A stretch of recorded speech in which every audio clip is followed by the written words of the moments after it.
সোনালি মাছ। একসময় এক শান্ত গ্রামের পাশে বয়ে চলত একটি স্বচ্ছ নদী। নদীর জল ছিল একদম পরিষ্কার। তলায় দেখা যেত ছোট ছোট পাথর আর নড়াচড়া করা রঙিন মাছ। সেই নদীতেই থাকত একটি আশ্চর্য সোনালি মাছ। তার শরীর ছিল সোনার মতো ঝকঝকে। রোদ পড়লে মনে হতো নদীর ভেতর ছোট্ট সূর্য সাঁতার কাটছে। গ্রামের ছোট মেয়ে শিলা প্রায়ই নদীর পাড়ে খেলতে যেত।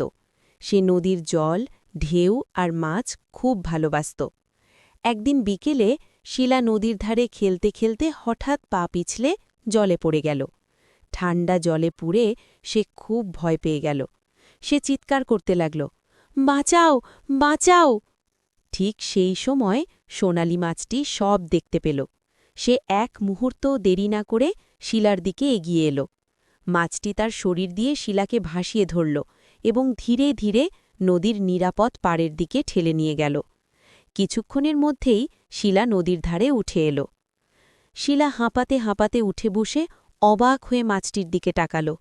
তার চোখে ভয় আর বিস্ময় একসাথে। সে জিজ্ঞেস করল, তুমি কি আমাকে বাঁচিয়েছ? সোনালি মাছটি জলে হালকা করে লেজ নাড়ল। তার চোখে ছিল মায়া আর আনন্দ।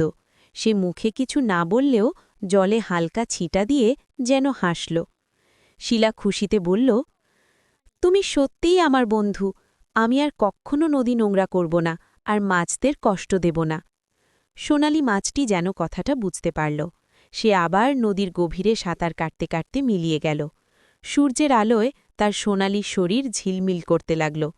সেদিন থেকে শিলা নদী আর প্রকৃতিকে খুব যত্ন করে আগলে রাখত। সে সবাইকে বলত, প্রকৃতি আমাদের বন্ধু। আমরা ভালো হলে প্রকৃতিও আমাদের ভালো রাখে।